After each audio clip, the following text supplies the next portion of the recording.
За ингээд засварын захиалга засвар бүртгэх гэхээр энэ механик чагсаалтчин хоосон байгаа учраас хоёулаа механика бүртгэх шаардлагатай гэдэг байгаа байхгүй.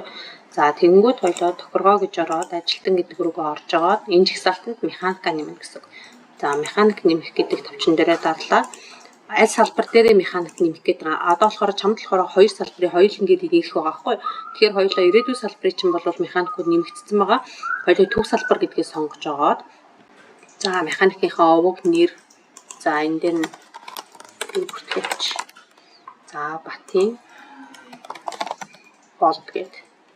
За энэ дээр нь холбогдох утасныхаа дугаарыг орууллаа. За мэйл хаягаа болвол ер нь бол тухайн ажилтныхаа нэрээр яг нөгөө ажилтан бүрийнхаа мэйлийг мэдгүй учраас эн чинь зүгээр нөгөө механик аппликейшн дээр нэвтрэх нэр пасс олж орж ирж байгаа учраас болд гэж ороод нөгөө байгууллагынхаа юугаар нэрээр өгчдөг. За магадгүй юу гэж болно. Төрөөнийхөө ирээдүйг өгсөн шүү дээ тий. Тэгэнгүүт хоёулаа төв салбар яг нөгөө салбарынхаа нэрээр бас өгчөж болно. Эсвэл шууд нөгөө Прүс центр гэдгээрээ ч явсан болно. Нэг механикуудын маань нэр давхцахгүй гэх юм бол Прүс центр гэж центр цэгмэн гэдэг юм уу те нэрийн өглөө эт Прүс центр цэгмэн гээд тэгээ нууц үгийг магадгүй утасныхын дугаараар эсвэл ингээ нэгээс 6 ч юм уу дараа нь нөгөө сольчиж болох байхгүй. За ингээд нэмэх тарчна. За энэ цалин бодох хувь гэж байгаа. Цалин бодох хувь гэдэг маань болохоор нөгөө тухайн механикийн маань одоо нөгөө засварын ажлаас авах хэдэн хувийг авах вэ гэдэг хувийг оруулж ирж байгаа гэсэн үг. За ингээ ойлоо 50%-гээ хадгалжээ. Хоёр нөгөө бүртгэлтэй утасны дугаараар би өмнө нь явц учраас тэгж байна. За Батын за болд гээд за утасны дугааны V series 23 гэдэг арай давтагдахгүй байдлаар өгөх гэдэг.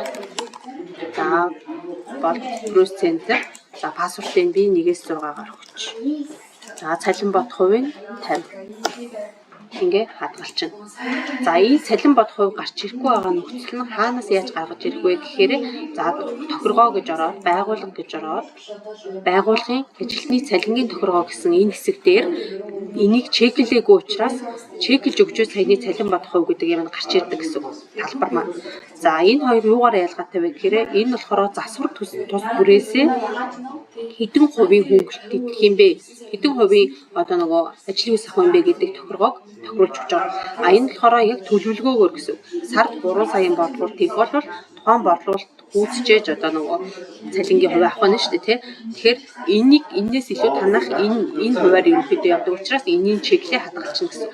Энийг заавал чеклжээж болоо ажилтныхаа цалингийн үг боддог шүү.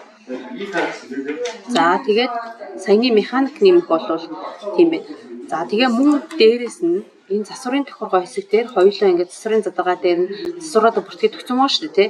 Тэгэнгүүт энэ засвар тус бүрийнхаа ард нь за амортизатор агаарын ноцоо солих гэдэг ажил маань тэгээд энэ нарийнх нь засвар төвчин дээр нь давж агаад механикийн цалин бодох хувь гээд энэ дээр нь 60% гээд одоо тохируулаад өгчих юм бол саяны болд гэдэг ажилтан маань энэ агаарын ноцоо солих гэдэг ажлыг хийж байгаа тийм ээ.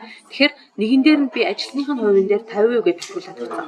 А энэ агаарын ноцоо солих гэдэг дээр нь 60% гээд тохируулаад өгсөн. Ингээ 2% байгаадагаас тэгэнгүүт энэ 2%-ийн алийг нь авах вэ гэхээр номер 1-т нь энэ засвар дээр тохируулсан хувийг авдаг. За тэгэхээр 60%-ийг буюу 55,000-ийнхаа 60%-ийг тухайн ажилтан маань цалин болгож авна гэсэн.